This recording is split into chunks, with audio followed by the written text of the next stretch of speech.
जिसमें हार्मोन मैं पिछले वर्ष भी देखा और इस वर्ष भी देखा, और हम पहले जब पार्लियामेंट में नहीं थे जब भी देख रहे थे। भारतीय जनता पार्टी ने एक पॉलिसी बना दी, देश का बजट ना होकर के उन्हीं प्रदेशों का बजट माना जाता है जिन प्रदेशों में चुनाव होने, और उन्हीं की पोशाक, उन्हीं की वेशभूषा। तो ये ड्रामा कब तक चलेगा? क्योंकि आज पूरे देश के लोग देख रहे थे। आज जैसे रोजगार की बात है, पूरे देश में जो पहले बजट आते तो उसमें बताया जाता था कितनी नौकरियां देंगे, तो नौकरी का कहीं कोई आया। एम्स बनाने की बात आई, आज केरला के साथियों ने बड़ा उसमें कहा कि भाई केरला को में एम्स क्यों नहीं बनाया जा रहा, उसका कहीं नाम नहीं है। तो ये जो पीजीआई बनानी थी उनका कहीं कुछ, मतलब पूरा डिटेल में। ये ठीक है कि दवाइयों की जो बात करी, और इनमें भी मैं एक बात कहना चाहूंगा, मौका मिला तो हम बोलेंगे भी। जो मेडिसिन हैं जो पहले अच्छी कंपनियों की आती थी, इन्होंने एक नया और पंगा शुरू कर दिया। बहुत सस्ते रेट के ऊपर वो बात करते हैं, लेकिन आप उनको चेक तो करवा लो हालत क्या हो रही है।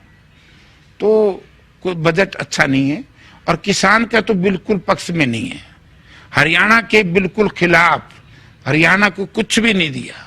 सर, अगर आपकी डिस्ट्रिक्ट की बात करते हैं, चूंकि हरियाणा का जो हिसार डिस्ट्रिक्ट है, जो राखीगिरी आर्कियोलॉजिकल साइट है, उसको एक कल्चरल डेस्टिनेशन के रूप में डेवलप किया जाए, ये भी प्रपोजल दिया गया है। देखिए, हाँ, ये एक बस ये इस चीज में क्या है, ये तो 2005 में जब मेंबर पार्लियामेंट था, ये उससे पहले से शुरू हुआ है।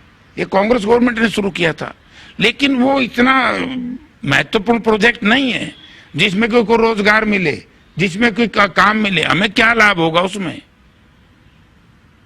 ठीक है कि आर्कियोलॉजी डिपार्टमेंट, पुरातत्व विभाग की जिम्मेवारी वो कर रहे हैं। इससे विकास से, डेवलपमेंट से, रोजगार से, किसान से, मजदूर से, नरेगा के कामगार से क्या जुड़ा हुआ है, क्या मिला है? वैसे तो अच्छा, मैं ये बताते कि अग्रोवा मेडिकल कॉलेज है हमारे यहाँ, तो वहाँ कैंसर रिसर्च इंस्टीट्यूट बनाना चाहिए, जैसे कांग्रेस गवर्नमेंट ने झज्जर में बनाया हुआ है, बाड़सा में। तो हमें तो कुछ मिले नहीं, हरियाणा के लिए बजट कुछ नहीं है। सर, अगर पूरे बजट की हम बात करते हैं, जिसमें से परिवहन हो जाए, रक्षा हो जाए, ग्रामीण विकास, गृह कार्य, कृषि और संबंधित कार्य, शिक्षा, ऊर्जा, तमाम चीजों को कई चीजें दी गई। और खास तौर पे अगर हम बात करते हैं सेमीकंडक्टर की भी, क्योंकि प्रधानमंत्री नरेंद्र मोदी लगातार सेमीकंडक्टर की बात करते हैं, जिससे आत्मनिर्भर भारत और ज्यादा मजबूत हो सके, तमाम चीजें, तो उन चीजों को लेकर 40,000 करोड़ जिस प्रकार से दिया गया है, देश को, युवाओं को कैसे फायदा होगा? कहाँ फायदा होगा? फायदा हो ही नहीं सकता। आत्मनिर्भर भारत की, स्टार्टअप की जो चर्चा करी थी, मेक इन इंडिया बन गया क्या? हवाई जहाज बनाने का कारखाना लगा कहीं? 12 साल में आप ये बताइए कि हवाई जहाज बनाने का कारखाना कहीं लगे?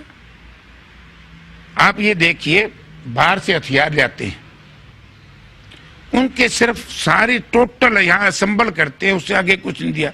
डिफेंस की बात इन्होंने करी थी कि हम इतने हथियार बनाएंगे ताकि हमारे रक्षा के लिए बाहर से ना लेना पड़े। वो कहीं कुछ बनाया क्या? एक कंपनी विशेष, जो अब फिर हम चर्चा करेंगे तो ये लोग कहते हैं, उसी की चर्चा करते हैं, अडानी जी के पास लाइसेंस है, बाहर से ले आते हैं और उसी को असेंबल करके न्यू की न्यू लेबल लगा करके दे देते हैं। कोई ये बताए केंद्र सरकार की सरकार या भाजपा का नेता कि जहाज बनाने का कारखाना या हथियार बनाने का, टैंक बनाने का, एम्यूनिशन बनाने का कहाँ लगाया है? नंबर 2 कि इन्होंने कहा कि स्टार्टअप इंडिया। यहाँ के लोग ये एक साल में आप ये देखिए, जो यहाँ का उद्योगपति है हिंदुस्तान का, वो तो देश छोड़ छोड़ करके विदेशों में जा रहा है। उसको आप क्यों नहीं सोच रहे? ये बहुत बड़ा नुकसान है देश को। हरियाणा प्रदेश को तो एक राखीगढ़ी की बात करके बाकी तो कुछ दिया ही नहीं।